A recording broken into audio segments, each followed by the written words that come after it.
Assalamualaikum, dear students. Welcome to the video tutorials of Razali Institute of Medical Sciences. I am Dr. Zainab and I will be continuing your biochemistry lecture for all technologies semester 1. आज का जो हमारा topic है वो enzyme chapter के continuation का है and that topic जो हम रीड करेंगे वो है medical applications of enzyme and enzymes. उसको हमने डिवाइड किया है दो पार्ट्स में, जो एक आपको शो हो रहा है एंजाइम्स इन क्लिनिकल डायग्नोसिस। तो आज हम ये पार्ट 1 जो है मेडिकल एप्लीकेशंस ऑफ एंजाइम का करेंगे। Let's move to the topic enzyme in clinical diagnosis. ठीक है, एंजाइम्स को हम क्यों डायग्नोसिस के लिए इस्तेमाल करते हैं? अगर आप सोचें तो दिमाग में आपके आएगा कि यूजुअली हम ब्लड टेस्ट करते हैं या फिर यूरिन टेस्ट ले लेते हैं, ठीक है, या सैंपल्स वगैरह लेते हैं। तो एंजाइम्स के हम मतलब एंजाइम्स हमारी बॉडी के अंदर बायोकेमिकल रिएक्शन करें, अब ये क्यों लेके हम डायग्नोसिस करेंगे? So today you are going to know about it. Measurement of the serum level Measurement of the serum levels of various enzymes in blood is of great help in diagnosis of certain diseases. अब सवाल तो ये आपके दिमाग में आना चाहिए कि एंजाइम की मेजरमेंट हम कैसे करेंगे। तो एंजाइम के लिए भी हमें ब्लड का सैंपल देना होगा जिसमें से सीरम जो है, ये सीरम लेके जो है आपके जो पैथोलॉजिस्ट होंगे वो आपको एंजाइम के रिजल्ट आएंगे। So some of the enzymes are used as diagnostic markers. यहाँ वर्ड यूज किया गया डायग्नोस्टिक मार्कर्स का।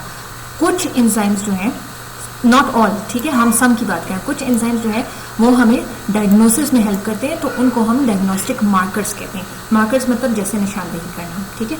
सो the first enzyme we are going to study is amylase.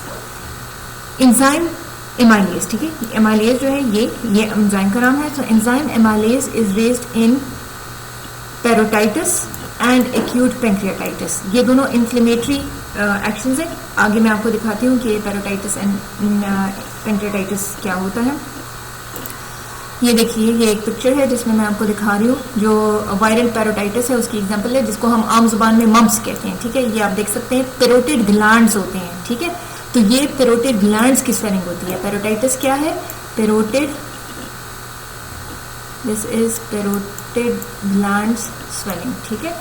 Parotid gland होता है जो आपके मुंह में पड़ा होता है इनसाइड। तो यहाँ पे ये देखिए, यहाँ पे स्टार बना हुआ है, ये एरिया यहाँ पे स्वेलिंग हुई है, दिस इज नोन एज पेरोटाइटिस।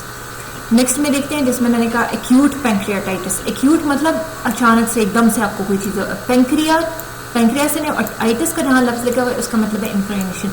सो ये आप अपने फिगर में देख सकते हैं कि यहाँ पे ये इन्फ्लेमेशन हो रही है। So this is acute pancreatitis. जब ये बीमारियां होंगी तो उसमें आपका एमाइलेज एंजाइम का लेवल जो होगा वो नॉर्मल से ज्यादा रेज्ड होगा। Second enzyme is lipase. Lipase is raised in acute pancreatitis, जो ऑलरेडी मैं आपको दिखा चुकी हूँ। फिर ट्रिप्सिन एंजाइम है, this is also raised in acute pancreatitis. Next enzyme है हमारे पास alkaline phosphatase. Alkaline phosphatase enzyme है हमारे पास, और इसको अगर आप देखेंगे जो मेडिकल टेस्ट होते हैं उसमें ये यूजुअली ALP के नाम से लिखा जाता है, ठीक है, अल्कलाइन फॉस्फेटेज।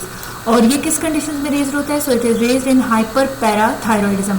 हाइपर मतलब ज्यादा होना, एंड पैराथायरॉइड ग्लैंड जो है उसकी। और यहाँ पे इस फिगर में देखिए, ये एक ह्यूमन है, उसका जो है गले में ये जगह जहाँ मैंने सर्कल की है ये ग्लैंड है, यहाँ पे पैराथायरॉइड ग्लैंड होता है, तो वो हाइपर एक्टिव हुआ है। सो उसमें एन ऑब्स्ट्रक्टिव जॉइंटिस, ठीक है, रिकेट्स आई होप कि आपको पता हो, एंड ऑस्टियोमेलेकिया ये भी आपको पता होगा इंशाल्लाह। सो ये वो कंडीशन है जिसके अंदर अल्कलाइन फॉस्फेटेज एंजाइम यानी कि जिसको ALP कहते हैं वो रेज्ड होगा। ये डायग्राम है, एक फिगर है, इसमें हम आपको दिखा रहे हैं कि ऑब्स्ट्रक्टिव जॉइंटिस जब भी होता है, ये देखें आईज में येलो है तो ये इंडिकेट कर रहा है कि ठीक है जॉइंटिस है। लेकिन ऑब्स्ट्रक्टिव जॉइंटिस का कह रहे हैं तो उसका मतलब ये है कि जो आपके पेंक्रियास और लिवर के बीच में कॉमन डक्ट जो जा रही है यहाँ पे कोई ऑब्स्ट्रक्शन होती है, इस वजह से ऑब्स्ट्रक्टिव जॉइंटिस इसको कहते हैं।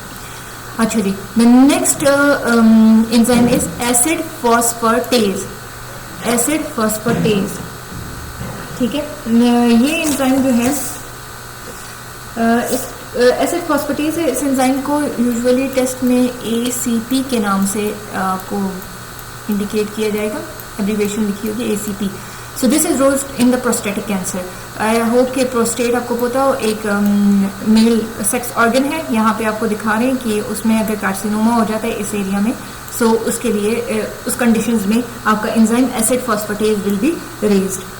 नेक्स्ट चलते हैं, द एंजाइम इज ट्रांसएमिनेजेस. ये बहुत इंपॉर्टेंट ग्रुप ऑफ एंजाइम्स हैं. ठीक है, ये ट्रांसएमिनेजेस एंजाइम है. इसके अंदर दो ग्रुप ऑफ एंजाइम्स आते हैं.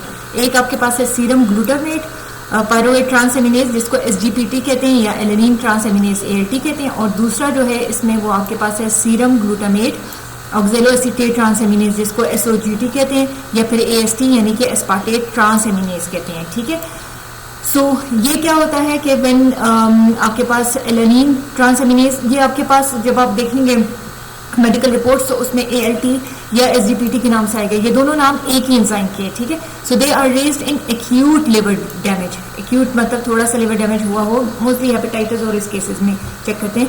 The next enzyme is the serum glutamate oxaloacetate transaminase SGOT कहते हैं इसको, या फिर ये aspartate transaminase AST के नाम से आता है. And this is raised in acute liver damage, acute myocardial infarction. Myocardial infarction को ज्यादातर लोग कहते हैं MI. ठीक है, सो ये कंडीशंस हैं जिसमें आपके ये एंजाइम्स ब्लड के अंदर, सीरम के अंदर रेज्ड आएंगे. नेक्स्ट एंजाइम हमारे पास है क्रेटिनिन काइनेज. क्रेटिनिन काइनेज को हम फॉस्फोकाइनेज भी कहते हैं. ठीक है, तो ये या तो सीके या फिर सीपीकी के नाम से आप चेक करेंगे अपनी मेडिकल रिपोर्ट्स में. They usually raised in acute MI. MI means myocardial infection and muscle diseases के अंदर, बहुत सारी मसल डिजीज है उसमें क्रेटिनिन काइनेज बड़ा इंपॉर्टेंट होता है. यहाँ पे बात आती है creatinine, so you should be knowing कि क्रेटिनिन क्या होता है. ठीक है, ये आपने फिजियोलॉजी में भी रीड किया है. Creatinine is the by product of muscles. Lactate dehydrogenase दूसरा एंजाइम है जिसको एलडीएच कहते हैं, and this is usually raised in acute MI and acute liver damage.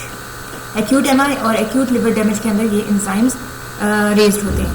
सो जब हमारे पास मेडिकल रिपोर्ट आती है और उसमें ये लिखा होता है कि जी ये फॉलोइंग टेस्ट हैं एंजाइम्स के और ये एंजाइम्स रेज्ड हैं, तो हमें पता चल जाएगा, यानी ये हमें डायग्नोसिस में हेल्प करते हैं कि हमारे पास ये बीमारी हो सकती है. This was all for today's lecture. Thank you so much for listening. And if you have any queries or suggestion, please follow up with the given email or WhatsApp. This is all for today.